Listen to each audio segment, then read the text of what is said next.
बंधुओं, अपने आप को जाने इसी जन्म में संदर्भ में जो समझने वाली बातें हैं वह है हम और हमारा जीवन। जीव इस संसार के कोने कोने में जन्म लेता है, बड़ा होता है और अपना जीवन सफलतापूर्वक जीने के लिए प्रयासरत होता है। पर क्या वह अपने जीवन में उस परम सत्य को हासिल कर पाता है? यह समझने वाली बातें हैं। आज के परिवेश में विचार करने पर सैकड़ों नहीं हजारों तरह के धर्म, पंथ, जाति में बट करके लोग अपने इस ईश्वर के अनमोल उपहार को समझने से वंचित ही रह जाते हैं। कभी धर्म के नाम पर, तो कभी पंथ के नाम पर, तो कभी जाति के नाम पर, तो कभी पार्टी के नाम पर, तो कभी भाई भाई में हिस्सेदारी को लेकर इस तरह से लोग भ्रमित हो चुके हैं कि ना तो खुद चैन से रहते हैं और ना ही दूसरे को रहने देते हैं। जहां से कि विवाद का जन्म हुआ है, वहीं से शांति का भी प्रादुर्भाव हुआ है। संसार के जितने भी जीव हैं, सब लोगों के अंदर शांति, समन्वय और सुख की अभिलाषा होती है और इन्हीं अभिलाषाओं के पूर्ति के लिए मनुष्य तरह तरह के कर्म, कांड, उपासना, शिक्षा, दीक्षा ग्रहण करते हैं। बचपन में अपने मां के आदेश में, बंधुओं के नजदीक होश संभालने पर, पाठशाला में गुरु और आचार्यों के संपर्क में आते हैं और जब एक मुकाम पर पहुंचते हैं, अपने जीवन में असफलता हासिल करते हैं या असफलता हासिल करते हैं, इस परिस्थिति में गुरु, आचार्य, मंदिर, मस्जिद, गिरजाघरों का सहायता लेते हैं। पर समझने वाली बात यह है कि बचपन में मां पिता के गोद से लेकर आचार्य और मंदिरों में बैठे भगवान तक पहुंचने के बाद भी क्या उसके अंदर की तृप्ति प्राप्त होती है? क्या उसके अंतस के जो प्यास है, जो चाहत है, जो अज्ञानता है, वह मिट पाता है? लाखों लाखों करोड़ों लोगों में कोई विरला ही होता है जो इस मर्म को समझ पाते हैं।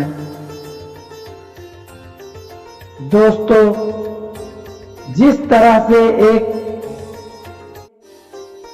बोरे में सड़ा हुआ प्याज पूरे बोरी भर प्याज को सड़ा देता है, जिस तरह से एक गंदी मछली पूरे तालाब को गंदा कर देता है, उसी तरह से हम लोगों के बीच में सिर्फ एक अज्ञानी व्यक्ति सारे ज्ञानियों का सुख शांति और चैन को तबाह कर देता है। आप इस तरह से समझ सकते हैं कि आप 4 व्हीलर गाड़ी से सफर कर रहे हों, आपकी गाड़ी निर्बाध गति से बढ़ रही है, आपके आगे भी सैकड़ों गाड़ियां बढ़ रही है और आपके पीछे भी सैकड़ों गाड़ियां एक क्रमबद्ध तरीके से अपने मंजिल की ओर बढ़ते जा रही है। वहीं रोड के दूसरे तरफ से दाहिने तरफ से भी जितनी गाड़ियां हैं निर्बाध गति से आगे बढ़ रहा है। कहीं कोई किसी तरह के परेशानी नहीं हो रही है। जैसे ही आपकी गाड़ी शहर में प्रवेश करता है, गांव में प्रवेश करता है, किसी एक व्यक्ति की उद्वेगता के कारण सड़क पर अवरोध उत्पन्न होता है। किसी एक व्यक्ति के चंचलता के कारण सड़क पर थोड़ी देर के लिए रुकावट उत्पन्न होता है और जिससे कि दोनों तरफ के सैकड़ों की संख्या में गाड़ियों का गति रुक जाता है। जिस तरह से एक व्यक्ति की परेशानी, एक व्यक्ति का अवरोध सारे लोगों को सफर को प्रभावित करता है, ठीक उसी प्रकार से हमारे जीवन में, हमारे समाज में, अपने देश और विश्व में एक अविवेकशील व्यक्ति, एक बेईमान व्यक्ति, एक भ्रष्ट व्यक्ति, एक घूसखोर व्यक्ति, एक अति लोभी स्वार्थी व्यक्ति, एक बेईमान व्यक्ति अपने समाज, देश और पूरे विश्व के प्रगति को रोक देता है। यह समझने वाली बात है। बंधुओं, जिस तरह से हमारे सनातन परंपरा के ज्ञान और धर्म को नष्ट किया गया, जिस तरह से हमारे भाई बंधुओं को गुमराह किया गया और वो बंधु अपने निज स्वार्थ के लिए, अपने अविवेकशील बुद्धि का उपयोग करते हुए बाहरी लोगों को सहारा लेकर अपने ही भाइयों का कत्लेआम किया, अपने ही देश के टुकड़े किए, अपने ही मां बहने और बेटियों के इज्जत नीलाम होने के कगार पर ला खड़ा किया। ऐसे लोगों से सावधान होने की जरूरत है। मैं यह नहीं कहता कि देश का पूरा सिस्टम गलत है। मैं यह नहीं कहता कि हमारे देश के न्यायपालिका, कार्यपालिका, व्यवस्थापिका भ्रष्ट है। मैं यह नहीं कहता कि हमारे देश के प्रशासनिक पदाधिकारी, समाज सेवी भ्रष्ट हैं। मैं यह कहता हूं कि इन तंत्रों के चलाने वाले मात्र एक या दो व्यक्ति ही ऐसे हैं जो सारे सिस्टम को करप्ट और बदनाम कर रखा है। आज देश के लोगों को, समाज के लोगों को यह समझना होगा और इन बातों के लिए इसका कैसे निराकरण हो, सुधार हो, इस पे आत्ममंथन और पहल करना होगा। बंधुओं, हमारे देश के सनातन परंपरा, सद्ज्ञान, हमारे ऋषि महर्षियों की तपस्या का परिणाम सद्ग्रंथ रामायण, श्रीमद् भागवत जैसे ग्रंथों को झुठलाया जा रहा है, काल्पनिक बताया जा रहा है। यह आज के समय में चिंतनीय और गंभीर बात है। वैसे व्यक्ति जिनका हमसे कार्य सिद्धि नहीं हो पाया, जिनका हम पर कुछ चल नहीं पाया, वैसे लोगों की चाल को समझना होगा। जब हमारे देश के राजाओं को नहीं परास्त कर सके, हमारे देश के महारानियों को नहीं मोहित कर सके, तो हमारे देश के कमजोर तंत्र, प्रजा, गरीब, लाचार, मजबूरों को बहकाने का काम किया गया। इस बात को समझना होगा। जिस सनातन परंपरा के रक्षक हमारे देश के राजा महाराजाओं ने गरीबों के उद्धार के लिए अपना सर्वस्व न्यौछावर किया, इसका इतिहास हमारे देश के ग्रंथ में भरा पड़ा है। आप श्री भगवान रामचंद्र जी के बारे में जानते होंगे। हिंदी समुदाय के ही एक वर्ग द्वारा जब इस तरह की बात आती है, वह अपने पत्नी को फटकारता है कि मैं राम नहीं हूं, कि इतने वर्षों तक बाहर रहने के बाद तुम्हें स्थान दे दूंगा, तुम जहां रात बिताकर आई हो वहीं चले जाओ। क्योंकि भगवान मर्यादा पुरुषोत्तम राम थे, उन्होंने इस हिंदू सनातन परंपरा को एक करने के लिए, लोगों को एकजुट करने के लिए अपने निर्दोष पत्नी का त्याग किया। यह हमारे देश के ऐतिहासिक और धार्मिक निर्णयों में सर्वमान्य उदाहरण माना जाता है। इस तरह से महाभारत की युद्ध हो या रामायण का, जिस तरह से उन्होंने युद्ध भूमि में भी सहनशीलता, ईमानदारी का परिचय दिया, आज के समय में देखने को बहुत ही कम मिलता है। वर्तमान समय में देश के राजनीति परिदृश्य ऐसा बदल चुका है कि लोग पार्टी की बात करने लगे हैं। जिस पार्टी के नेतृत्व करता अपने विरोधी पार्टियों का विरोध करते करते सत्ता हासिल करता है,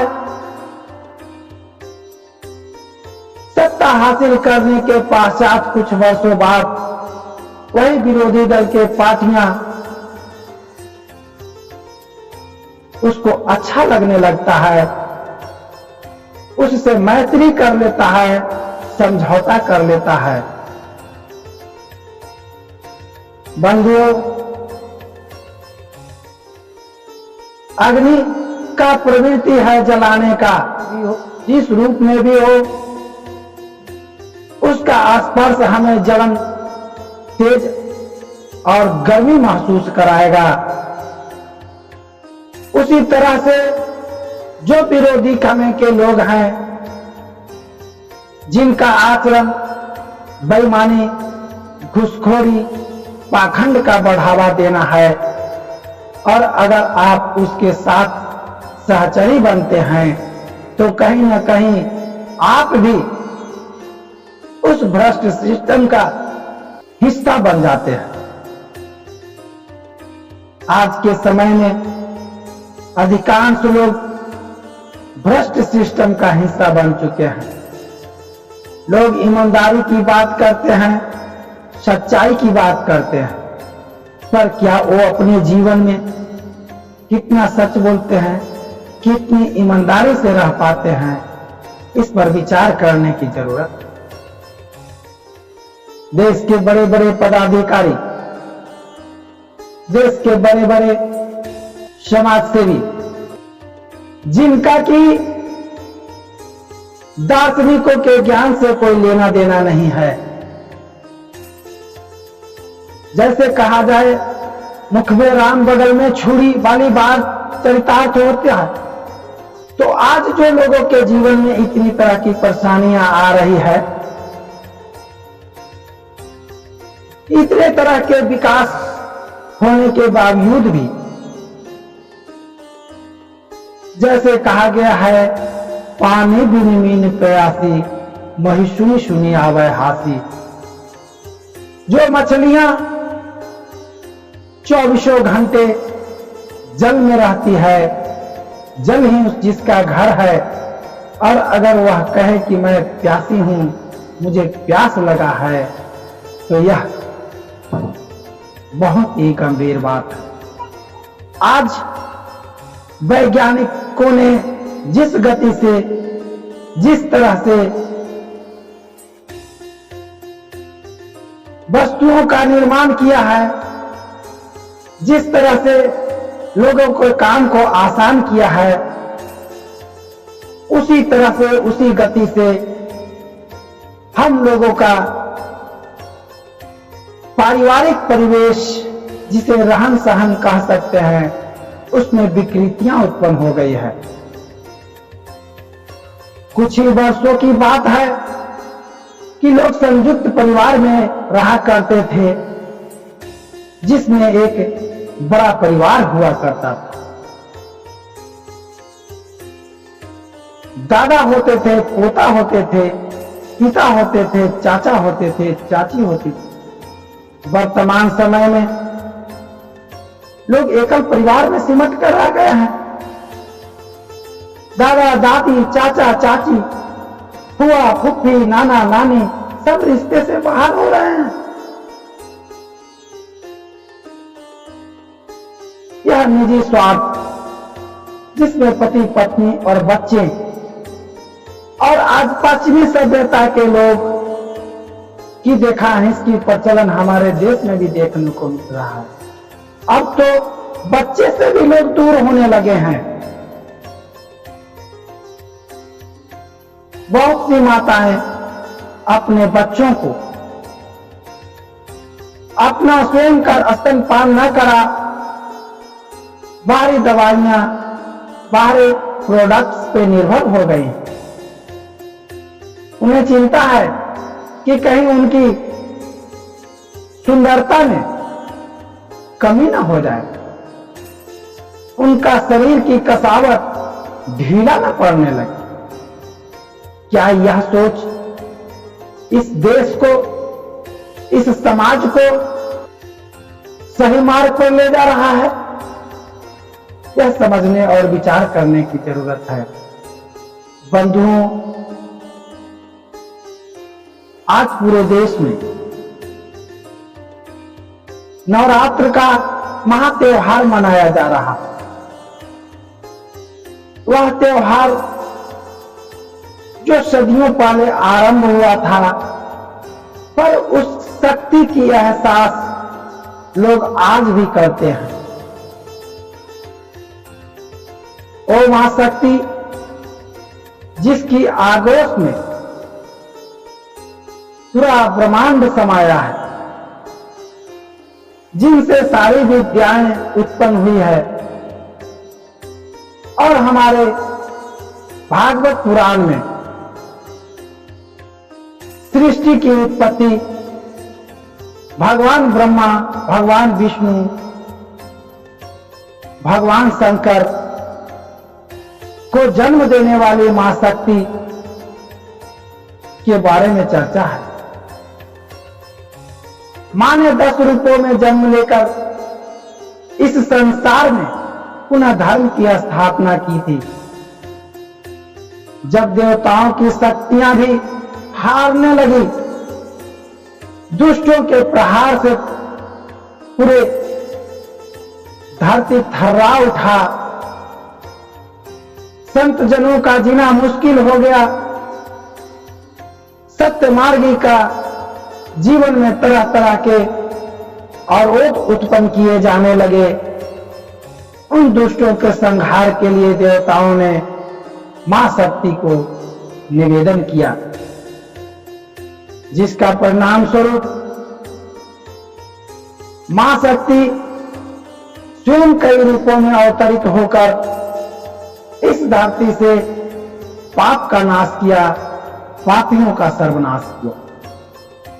आज भी ऐसी स्थिति बन रही है, आज भी ऐसी परिस्थितियां बन रही है। आप देख सकते हैं विश्व के कोने कोने में कभी अमेरिका के लोग, तो कभी जापान के लोग, कभी चाइना, तो कभी रसिया, ये लोग आपसी स्वार्थ में, आपसी उपनिवेश के विकास के लिए अपने शक्ति को पूरे दुनिया में लोहा मनवाने के लिए इस तरह के हथकंडा अपना रहे हैं, जिससे कि युद्ध की नौबत आ गई है। वर्षों से रूस यूक्रेन के युद्ध को देखा जा सकता है, और अभी हाल फिलहाल में इजराइल के युद्ध को देखा जा सकता है। सैकड़ों नहीं हजारों हजार के संख्या में ऐसे लोगों की हत्याएं हो रही है, ऐसे लोग बर्बाद हो रहे हैं जिनका युद्ध से कोई लेना देना नहीं। क्या वैसे लोगों को माफ कर देना चाहिए जो युद्ध, इस भी तरह के युद्ध को उत्पन्न करने का कारण बनते हैं, जो लोगों के उकसा करके, मतभेद पैदा करके, अगड़ा पिछड़ा करके लोगों को लड़वाने का काम करते हैं। बंधुओं, ऐसे लोगों को चिन्हित कर स्वविवेक से काम लेने की जरूरत है। अपने आप में आत्ममंथन करने की जरूरत है। इस तरह से अपने देश के अंदर भी 2 तरह के विचारधाराएं चल रही है। एक देश के अंदर विध्वंसकारी शक्तियां काम कर रही है, तो एक देश की तरफ सृजनात्मक शक्तियां काम कर रही है, जो देश को आगे ले जाना चाहता है, हमारे हिंदू सनातन परंपरा को आगे ले जाना चाहता है, हमारे हिंदू सनातन परंपरा के पौराणिक ऐतिहासिक गरिमा को स्थापित करना चाहता है। वहीं दूसरी तरफ एक ऐसे विचारधाराएं भी हमारे देश के अंदर में जोर शोर से प्रचारित किया जा रहा है, जो हमारे देश की एकता अखंडता को तोड़ना चाहता है, हमारे हिंदुओं को हिंदुओं में ही बांटना चाहता है, कई टुकड़े करना चाहता है। ऐसे लोगों को पहचान करने की जरूरत है, जो तुष्टीकरण की राजनीति करते हैं, जो बैकवर्ड फॉरवर्ड की राजनीति करते हैं, जो धर्म की राजनीति करते हैं। ऐसे लोगों से सावधान होने की जरूरत है। आज मां शक्ति का प्रकट होने का दिन है, और आज के दिन मैं मां भागवती से प्रार्थना करूंगा कि हे मां अम्बे, जिस तरह से आपने सदियों पहले इस धराधाम पर आकर दुष्टों का संहार किया था, आप उसी तरह से हमारे भाई बंधुओं की चेतना में, हमारे दुश्मनों विरोधियों की चेतना में इस तरह से विराजमान हो जाएं कि उनका सोच सकारात्मक हो जाए, उनका सोच मानवतावादी हो जाए, उनके कर्म में लोगों की भलाई निहित हो जाए, उनके वाणी में लोगों की बड़ाई निहित हो जाए और उनके कर्म में लोगों के बीच समर्पण, समन्वय और शांति का वातावरण कायम हो जाए। आप लोगों ने हमारी बातों को सुनने का जो प्रयास किया, इसके लिए हम बहुत बहुत आभार व्यक्त करते हैं।